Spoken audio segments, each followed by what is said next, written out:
E aí, meus queridos alunos, tudo bem com vocês? Para você que não me conhece, eu sou o Helder, professor de Biologia.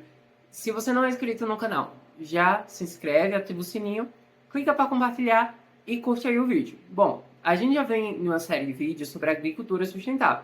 É só você pesquisar aí aqui dos cards que você vai entender esses princípios dela. Mas hoje eu tenho uma pergunta para você, então você já comenta aqui sua resposta antes de assistir o vídeo. Você acha que é possível produzir alimento sem que haja perda de biodiversidade e sem degradação do solo? Bom, hoje a gente vai discutir essa pergunta baseado na agrofloresta. Então já pega seu papel, sua caneta para anotar os assuntos, porque no final da aula a gente tem aquelas questões de sempre. E vamos embora! Bom, mas o que é a agrofloresta? A agrofloresta ela é um sistema que possui um critério de imitar o que está acontecendo lá na natureza. Claro, que não é só você pegar uma planta, jogar no meio de um local aleatório e achar que está fazendo uma agrofloresta. Não é isso. A agrofloresta, os sistemas agroflorestais, porque são vários, eles reúnem sistemas rigorosos. Por exemplo, alguns deles pegam culturas agrícolas e plantas arborícolas. Isso faz com que aumente a biodiversidade, renda e sustentabilidade, porque esse é o foco da agrofloresta. Além de beneficiar o meio ambiente, vai beneficiar o agricultor que está utilizando dela também. Pensa comigo, o que mais a gente já viu aqui no canal que tem esses critérios? A agricultura sustentável. Então, falar sobre agrofloresta é também falar sobre agricultura sustentável. Isso porque ela tem viés dos pilares ambiental, já que está aumentando a biodiversidade e não está perdendo biodiversidade daquele local. Econômico, porque está gerando renda, já que ele não tem foco na monocultura. A gente produz em grande escala, já que a gente produz, por exemplo, hortaliças, plantas frutíferas. E social, porque ele está ligado justamente aos conhecimentos tradicionais daquela comunidade, além de estar preocupado com a qualidade de vida desses populações que vivem ali. Então, o que acontece aqui na agrofloresta é uma grande sinergia. Tá todo mundo se ajudando. É igual no dia de prova. Todo mundo traz ali as questões, o que tem para debater, para todo mundo se ajudar, vai que na hora da prova cola, né? Enfim. E aí, esses pilares da agricultura sustentável, a gente percebe um bastante interessante. O social, eu falei aqui sobre as comunidades tradicionais, certo? Isso porque base dos nossos conhecimentos sobre sustentabilidade sustentável tem uma herança dos povos originários aqui do Brasil. Por exemplo, os povos afro-brasileiros, indígenas, quilombolas, que trazem esse conhecimento abarcado. No entanto, esse conhecimento muitas vezes é velado dentro das universidades. A gente não tem tanto contato com eles, certo? E agora a gente vai ver um exemplo desse sistema agroflorestal associado a um desses exemplos que eu falei aqui sobre comunidade tradicional. Bom, eu fiquei menorzinho aqui para vocês verem melhor a imagem. A gente tem a presença da terra preta indígena, que é um sistema onde os indígenas eles cultivam há longo tempo esse solo da Amazônia e esse solo fica muito fértil.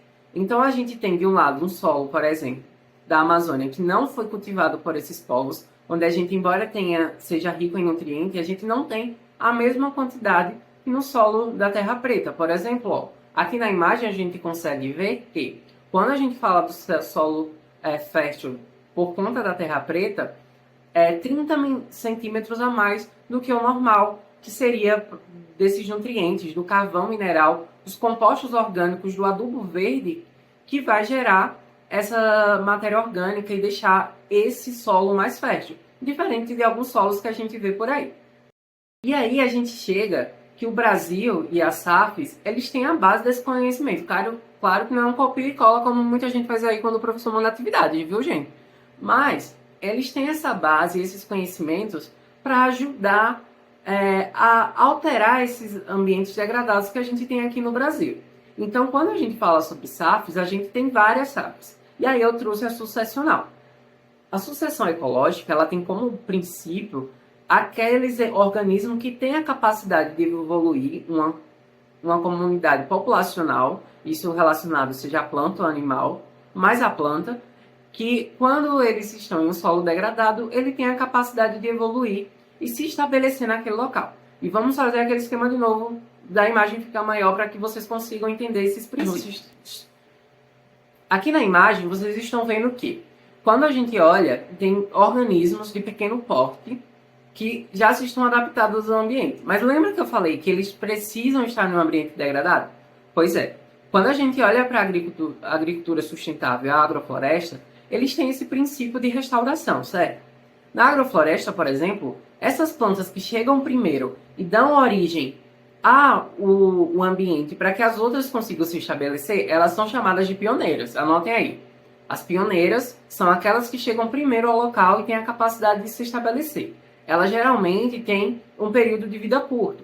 E elas vão servir justamente para deixar aquela matéria orgânica, lembra que eu falei lá no início do vídeo, que é tudo uma sinergia? Elas vão servir para deixar esses materiais para que as plantas secundárias ou intermediárias, elas possam se estabelecer no local. Como planta primária, a gente tem as hortaliças aqui no Brasil. Então já pega aí, hortaliças, anota aí, ó, primárias, hortaliças. As secundárias, elas vão ser aquelas plantas geralmente que não têm grande porte, mas que também consigam absorver os nutrientes que foram deixados pelas primárias. Um exemplo pode ser a mandioca, o café, que estão associados ali a esse processo de contínuo do tempo para chegar no clímax da floresta, que é a próxima fase que eu vou explicar agora para vocês. Que é quando a floresta ela já está sendo capaz de produzir plantas frutíferas, por exemplo, como o cacau. E aqui eu vou deixar um exemplo geral de como isso acontece. Então, quando a floresta chega no clímax, na fase final, ela já está no processo estado. No caso da agrofloresta, associado a isso, a gente pode ter aqui as hortaliças, o milho, a mandioca, e aí a gente vai associando isso.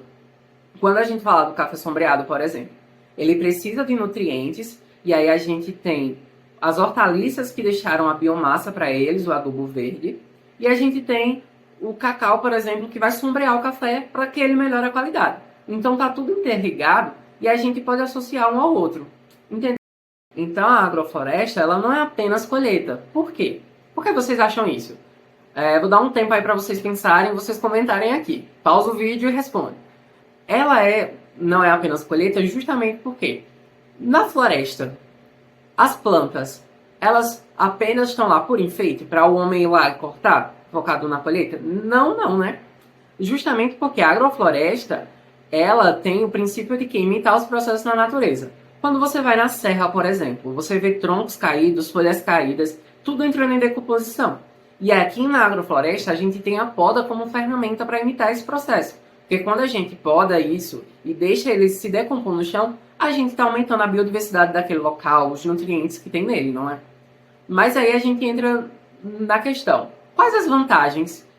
Já que a gente já apontou várias aqui, né? Mas vamos especificar elas e quais os desafios. Quando a gente fala sobre as vantagens da agrofloresta, a gente tem a biodiversidade, porque pensa comigo. Estou plantando mais planta, diversidade de espécies de planta, e essa diversidade de planta vai fazer o quê? Atrair mais polinizadores e dispersores. Então, a gente já tem aí a biodiversidade como um ponto de estratégia. Todo mundo concorda com isso, não é? Se não, coloca aqui embaixo também. Além disso, a gente tem a fertilidade do solo, já que a gente tem a poda. A gente também não tem um processo de degradação, já que a gente não está focado apenas em monocultura, diferente da agricultura tradicional. Além disso, para o agricultor, que a gente sabe que é importante, tem a diversificação de renda, porque quanto mais produtos ele está produzindo, por exemplo, cacau, café, milho, ele está fazendo ali com que sua diversificação de renda seja mais variada. E aí a gente entra nos desafios, porque nem tudo é mágico. A gente não tem uma Glinda ainda da vida para chegar e fazer uma mágica e pum, tudo acontecer.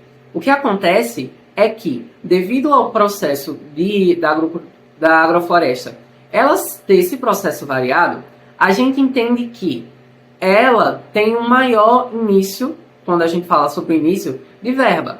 E aí, quando a gente fala sobre esse início de verba, para o agricultor lá, o agricultor tradicional, talvez não seja tão benéfico para ele, porque no início não vai ter tanta renda. Bom, agora a gente vai testar seus conhecimentos fazendo algumas questões. Bom, gente, na questão ela vem falando assim, ó. Os sistemas agroflorestais alinham os interesses econômicos ou ecológicos.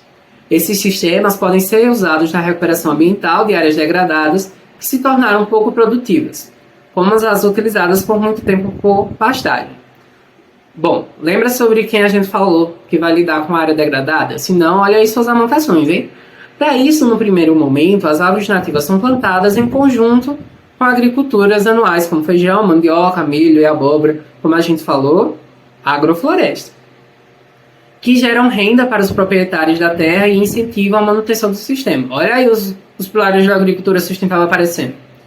Em um segundo momento, são introduzidas outras espécies, como trepadeiras e arbustos, de acordo com o arranjo espacial e temporal pré-estabelecido. Nesse processo, ocorrerão mudanças graduais na estrutura e composição das comunidades vegetais ao longo do tempo, que culminarão no aumento da diversidade do ambiente. O conjunto dessas mudanças graduais é análogo ao processo natural denominado PO.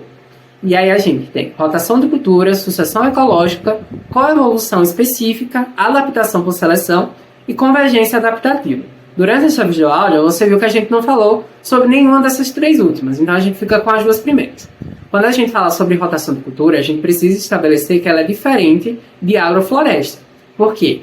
O agricultor ele vai plantar uma monocultura ali e ao longo do tempo ele vai ficar trocando essas culturas. Isso não significa que ele está produzindo uma agrofloresta, porque o conceito de agrofloresta, como traz o enunciado, é justamente essa junção de plântulas nativas, arborícolas, com culturas agrícolas. E é sucessão ecológica porque quando a gente vem lá a questão, a palavra-chave daí é justamente essa questão da pastagem, porque a gente sabe que a pastagem ela vai degradando o ambiente. Então a letra lógica aí seria a letra B. Bom, gente, e é isso. Espero que vocês tenham gostado da videoaula. Comente aqui embaixo suas dúvidas e aquela pergunta inicial. Como você aí pode produzir sem que haja degradação ambiental? Um beijo e até a próxima!